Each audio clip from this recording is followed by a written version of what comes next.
ചെറുപ്പക്കാർ 8 വർഷക്കാലത്തെ ഒരു പ്രയത്നമാണ് പ്രകൃതിയെ സംബന്ധിച്ച്, ജലത്തെ സംബന്ധിച്ചൊരു സിനിമ ഇറക്കണമെന്നുള്ളത്. അതെന്തായാലും വളരെ ഭംഗിയായി പൂർത്തീകരിച്ചു. ഏപ്രിൽ മാസം 11-ാം തീയതിയാണ് അതിൻ്റെ ട്രയൽ നടക്കുന്നത്. അപ്പോൾ കേരളത്തിലെ ജലാശയങ്ങൾ വളരെ പ്രതിസന്ധി നേരിട്ടുകൊണ്ടിരിക്കുന്ന ഒരു കാലഘട്ടമാണ്. മലീമസപ്പെട്ടു പോകുന്ന നമ്മുടെ ജലസമ്പത്ത് പൂർണ്ണമായും, പ്രത്യേകിച്ച് എൻ്റെ നിയോജകമണ്ഡലമായ ശാസ്താംകോട്ട, ലോകത്തിലെ ഏറ്റവും വലിയൊരു ശുദ്ധജല തടാകമാണ് ശാസ്താംകോട്ട. ആ തടാകം ഇന്ന് നേരിട്ടുകൊണ്ടിരിക്കുന്ന വലിയ വിപത്തിനെ സംബന്ധിച്ച് ഞങ്ങൾ ഈ ചിത്രത്തിൽ എടുത്തു കാട്ടുന്നുണ്ട്.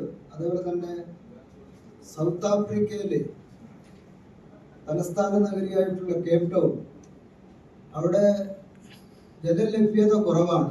ഇപ്പോൾ ആകെ രാജ്യങ്ങൾ പരിശോധിച്ച് നോക്കിയാൽ ഏറ്റവും കൂടുതൽ ജല ദൗർലഭ്യം നേരിടുന്ന വളരെ പ്രധാനപ്പെട്ട സ്ഥലമാണ് കേപ്പ് ടൗൺ. അതുകൊണ്ട് തന്നെ ഞങ്ങൾ ഈ സിനിമയ്ക്ക് കേപ്പ് ടൗൺ എന്ന പേരാണ് നൽകിയിരിക്കുന്നത്. പ്രകൃതിയെ സംരക്ഷിക്കുക, ജലത്തെ സംരക്ഷിക്കുക എന്ന മെസ്സേജാണ് ഞങ്ങൾ ഈ ചിത്രത്തിലൂടെ പൊതുജനങ്ങളെ അറിയിക്കാൻ ആഗ്രഹിക്കുന്നത്. തീർച്ചയായിട്ടും ഞങ്ങൾ കുറച്ച് MLA-മാരും മറ്റു പൊതുപ്രവർത്തകരും ഒക്കെ ഈ സിനിമയിൽ അഭിനയിച്ചിട്ടുണ്ട്. നമ്മുടെ ചിഞ്ചുറാണി മിനിസ്റ്റർ ഈ പടത്തിൽ അഭിനയിച്ചിട്ടുണ്ട്.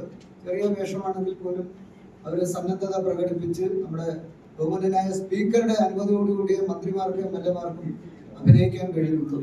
അത് ഞങ്ങൾ അദ്ദേഹത്തിൻ്റെ അനുമതി വാങ്ങിച്ചിട്ടാണ് ഈ പടത്തിൽ ഞങ്ങൾ അഭിനയിച്ചിട്ടുള്ളത്. തീർച്ചയായിട്ടും വളരെ 2 മണിക്കൂർ നീണ്ടു നിൽക്കുന്ന ഒരു ചിത്രമാണ്. പ്രമുഖ നടന്മാരൊന്നും ഇല്ലെങ്കിൽ പോലും ഞങ്ങൾ ഈ ചിത്രം വലിയ വിജയമാക്കി തീരും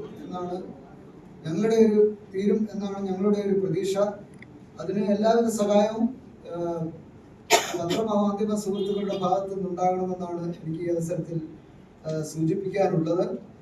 ബാക്കി ഇതിൻ്റെ ഡയറക്ടർ ശ്രീ ശിവരാജ് അദ്ദേഹം സൂചിപ്പിക്കും.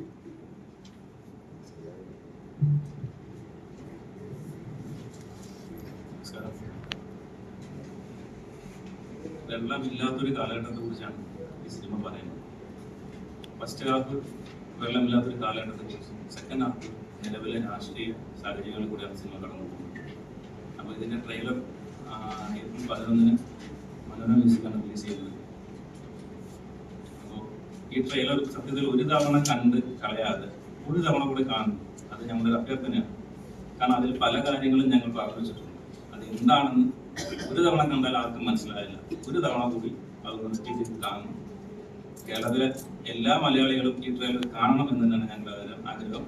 അതുകൊണ്ടാണ് ഇതൊരു പ്രസ് മീറ്റ് ഞങ്ങൾ സംഘടിപ്പിച്ചത്.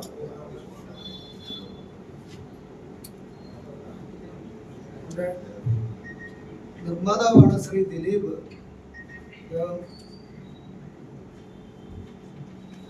എല്ലാവർക്കും നമസ്കാരം. ഇവിടെ MLA സൂചിപ്പിച്ചതുപോലെ കേരളത്തിലെ ഏറ്റവും വലിയൊരു ശുദ്ധജല തടാകം ശാസ്താംകോട്ടയിലാണ്, കൊല്ലം ജില്ലയിൽ MLA-യുടെ നിയോജകമണ്ഡലത്തിലാണ്. അപ്പോൾ അതിൻ്റെ ഇപ്പോഴത്തെ ഒരു പാരിസ്ഥിതികമായ അവസ്ഥ വളരെ ദയനീയമാണ്. അപ്പോൾ ആ തടാകത്തിൽ നിന്നും ഒരു ദിവസം 4.5 കോടി ലിറ്റർ ജലമാണ് കുടിവെള്ളമായി പമ്പ് ചെയ്യുന്നത്. അപ്പോൾ ആ കുടിവെള്ളത്തിൻ്റെ ലഭ്യത തീരെ കുറഞ്ഞു വന്നപ്പോഴാണ് ശാസ്താംകോട്ടയിൽ വലിയ സമരങ്ങൾ 2012 മുതൽ ഉണ്ടായി. അങ്ങനെ അധികാരികളും ഒക്കെ ഈ തടാകത്തിന്റെ പ്രശ്നങ്ങൾ പഠിക്കുകയും നിരവധി ഏജൻസികൾ, കേന്ദ്ര സർക്കാരിന്റെയും സംസ്ഥാന സർക്കാരിന്റെയും ഒക്കെ നിരവധി ഏജൻസികൾ തടാകത്തെ കുറിച്ചുള്ള പഠനങ്ങൾ നടത്തി. പക്ഷേ എല്ലാ ബജറ്റിലും അതുപോലെ തന്നെ കോടിക്കണക്കിന് രൂപ ഈ തടാക സംരക്ഷണവുമായി ബന്ധപ്പെട്ട് പ്രഖ്യാപിക്കാറുണ്ട്.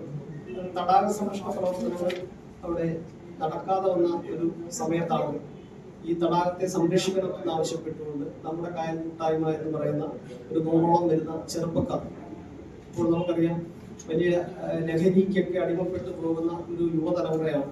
അപ്പോൾ അതിൽ നിന്നൊക്കെ മാറിക്കൊണ്ട് ഈ തടാകമാണ് ഞങ്ങളുടെ ലഹരി എന്ന് ഓർമ്മപ്പെടുത്തിക്കൊണ്ട് ഞങ്ങൾ ഒരു 10-100ഓളം വരുന്ന ചെറുപ്പക്കാർ ഈ തടാകത്തെ സംരക്ഷിക്കണമെന്ന് ആവശ്യപ്പെട്ടുകൊണ്ട് ദിവസവും ഞങ്ങൾ ആ തടാകത്തിൽ ഇറങ്ങി തടാകത്തിലെ കളകളും പോച്ചകളും ഒക്കെ നീക്കം ചെയ്തുകൊണ്ട് അതിന്റെ ജലവിധാനം എത്രത്തോളം എങ്ങനെയെല്ലാം വർദ്ധിപ്പിക്കാം എന്നുള്ള മാനുഷികമായ പ്രയത്നങ്ങൾ മറ്റ് യന്ത്രങ്ങളൊന്നും ഈ തടാകത്തിന് ഉപയോഗിക്കാൻ പറ്റില്ല. ശുദ്ധജല തടാകമായതുകൊണ്ട് തന്നെ യന്ത്രവൽകൃതമായ ഒരു മെഷീനുകൾ ഉപയോഗിക്കാതെ ഞങ്ങളാൽ കഴിയുന്ന തരത്തിൽ വള്ളത്തിൽ ഒക്കെ ഇറങ്ങി നീന്തി ഈ തടാകത്തിന്റെ ജലവിധാനം വർദ്ധിപ്പിക്കുന്നതിനുള്ള എല്ലാ സംവിധാനങ്ങളും ഞങ്ങൾ ഏകദേശം ഒരു 500 ദിവസത്തോളം വലിയൊരു പ്രയത്നം എടുത്തുകൊണ്ട് MLA ഒക്കെ അതിനകത്ത് ഭാഗമാക്കായതാണ്.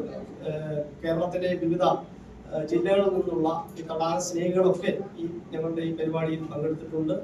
അപ്പോൾ പ്രത്യേകിച്ച് ഇപ്പോൾ എടുത്തു പറയാൻ പറ്റുന്നത് കേരളത്തിൽ നമുക്ക് ജലം ഇഷ്ടം പോലെ ഉണ്ട്. പക്ഷെ ശുദ്ധജല ലഭ്യത ഏറ്റവും കുറവുള്ള ഒരു സംസ്ഥാനമായി നമ്മുടെ കേരളം മാറുന്നു എന്നുള്ളതാണ് കേന്ദ്ര ഭൂജല വകുപ്പിന്റെ കഴിഞ്ഞ ഡിസംബറിൽ നടന്ന റിപ്പോർട്ടിൽ പാലക്കാട്, ചിറ്റൂരിലും മലമ്പുഴയിലും ഏറ്റവും കൂടുതൽ ജല ശോഷണമുള്ള ജില്ലകളാണെങ്കിൽ ആ വാർത്തയിൽ ഞങ്ങളുടെ ശാസ്താംകോട്ടയിൽ ഇടം പിടിച്ചു എന്നുള്ളതാണ്. കൊല്ലം ജില്ലയിൽ മുഖത്തല ബ്ലോക്കിൽ ശാസ്താംകോട്ടയിലും ഇതേപോലെ തന്നെ ഈ കേന്ദ്ര ഭൂജല വകുപ്പ് നടത്തിയ സർവേയിൽ ശുദ്ധജലത്തിന്റെ അളവ് കുറയുന്നു, ഭൂജല നിരപ്പ് കുറഞ്ഞുകൊണ്ടിരിക്കുന്നു. വളരെ പേടിയോടുകൂടിയാണ്, ആശങ്കയോടുകൂടിയാണ് ഞങ്ങളൊക്കെ ആ ഒരു വാർത്ത കേട്ടത്. കാര്യം കൊല്ലം ജില്ലയിൽ നിരവധി ജലസ്രോതസ്സുകളും വയലുകളും ഒക്കെയുള്ള ഒരു ജില്ലയാണ്. പക്ഷെ അവിടെ ഭൂജലവും അതിന്റെ ഗണ്യമായി അതിന്റെ നിരക്ക് കുറയുന്നു എന്നുള്ളത് വലിയ ഒരു ആശങ്കയാണ്. അപ്പോൾ നമുക്ക് ഇനിയുള്ള ഇപ്പോൾ പറയപ്പെടുന്ന ഒരു കാര്യം തന്നെ ഇനി വരുന്ന ഒരു ലോകത്ത് യുദ്ധം ഉണ്ടായാൽ അത് കുടിവെള്ളത്തിന് വേണ്ടി ആയിരിക്കും എന്നുള്ളതാണ്. അപ്പോൾ അത് ഉണ്ടാകാതിരിക്കണമെങ്കിൽ നമുക്ക് നിലവിലുള്ള ജലസ്രോതസ്സുകളെങ്കിലും നമുക്ക് സംരക്ഷിക്കണം. അതിന് ഈ നമ്മുടെ സ്കൂൾ തലം മുതലുള്ള നമ്മുടെ കുട്ടികളും യുവാക്കളും എല്ലാവരും അതിനുവേണ്ടി പ്രയത്നിക്കണം എന്നുള്ള ഒരു ആശയം കൂടിയാണ് ഞങ്ങൾ ഈ സിനിമയിൽ കൂടി മുന്നോട്ട് വെക്കുന്നത്. ഓക്കെ.